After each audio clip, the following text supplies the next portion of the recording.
As the orcs escaped on their stolen pansy cruiser, and the stink from Poodle's noxious emission began to fade, War Boss Gitslaya was positively elated. "It's a long way to Armageddon. It's a long way to go. It's a long way to Armageddon, to the biggest fight I know. Goodbye to creepy pansies. Farewell, stupid gits. It's a long, long way to Armageddon, but that is where I fit." So how long till we get there? Boss, I'll be telling you, we still have no idea where we're going. Well, go faster. It'll make being lost take shorter. Hey, boss, I ain't a Mac. I don't know how to make it go faster. Is you a smart boy or a smart git? Push the biggest buttons you can find and paint the stupid ship red. Red Brain gave a smart salute and ran off to follow the boss's orders. The Symphony of Flesh, normally an elegant, terrifying vessel, was awkwardly lifting off the ground and jerking this way and that. Back on the ground, Maestro Chophovsky watched with eager anticipation, waiting for his rack, Sandra, to reach her target and for the Symphony of Flesh to come crashing out of the sky. But nothing happened. He had not anticipated that his living biological weapon would be eaten by a large squig before reaching the ship's life support systems. Something must have happened. How disappointing. A rare failure on Sandra's part. That's true, Archibald, that's true. The orcs will almost certainly still be killed, and Demonis Brom's proud vessel will still be dashed to pieces in a hail of fire. No, Archibald. Hold back a little longer. We're biding our time, you thick-headed imbecile. All around Maestro Chophovsky, the gangers fought to enforce their right to take the homunculus hostage. Witch fought Death Racer as each one of the lowlives used every dirty trick in the book. Blades flashed in the light, and splinter weapons fired again and again. All the while, Chophovsky simply sat there, his limbs slowly regrowing, until he looked like he had the arms and legs of an Eldar child. His rack and grotesque retinue stood by, waiting for his orders. Meanwhile, Warboss Gitslaya and his crew were crashing their way through Comra, the ship smashing through the knife-like spires of the city. They were starting to garner some attention. Other ships began to launch from the spaceport to catch up with the Symphony of Flesh. Boss, we got Gits on our tail. Then shoot 'em! Use the ship's docker! We don't know how to make the docker work, but there's a first time for everything.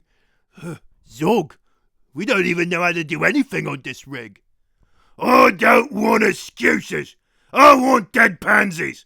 Look, figure it out. If the pansies start fragging the ship, then we just get into boarding torpedoes and then we get ourselves a different ship.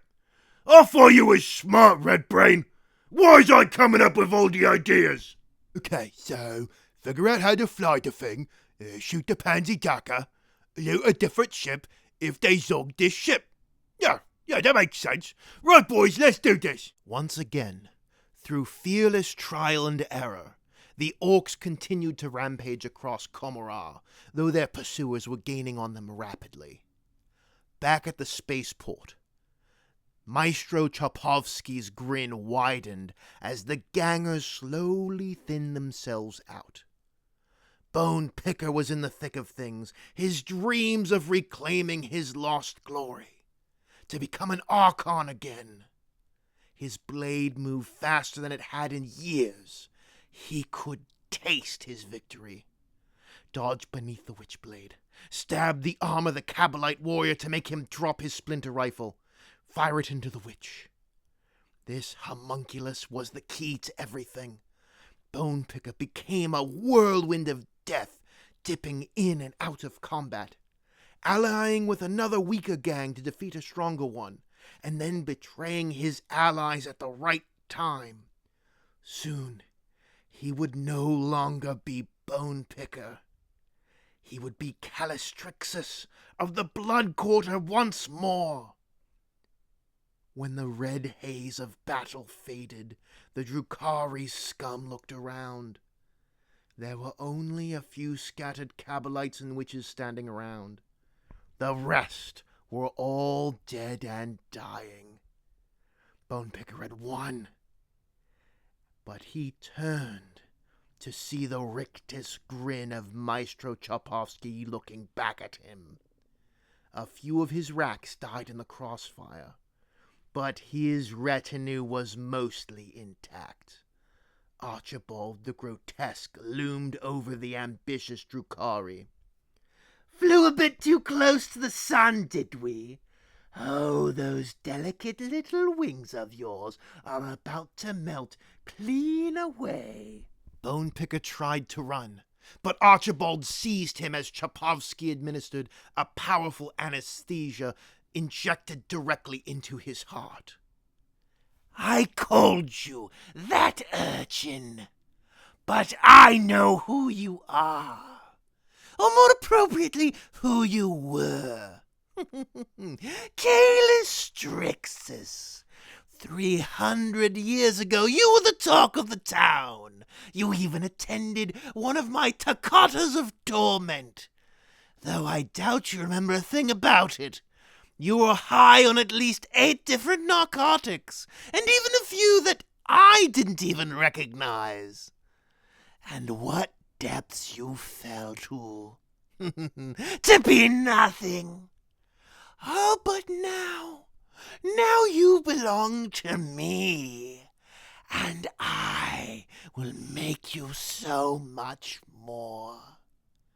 Some might say you lived a painful existence, full of sorrow and misery. Such unfortunate bad luck. A victim of fate, you might say. But what you've suffered through will be as nothing compared to what I have planned. You've been Calistrixus. You've been Bonepicker. But when I'm through with you, you will be only Jerome. No man do they call me. My mother and my father, and all my comrades as well. Thank you all very much for listening to the latest episode of War Boss Gitslaya Escapes from Komoram. If you enjoyed what you heard, please give a like and comment, in the hopes that one day you will get your very own Jerome. If you are not yet subscribed, please do so, as that will make sure that you hear more stories about orcs running amok in the Dark City. You can also support me by donating via PayPal or joining me on Patreon for exclusive content. And if you are completely confused as to what's going on, you can also click on the Gitslaya playlist, which should be appearing on screen right now. Thank you all once again for listening. No Man out.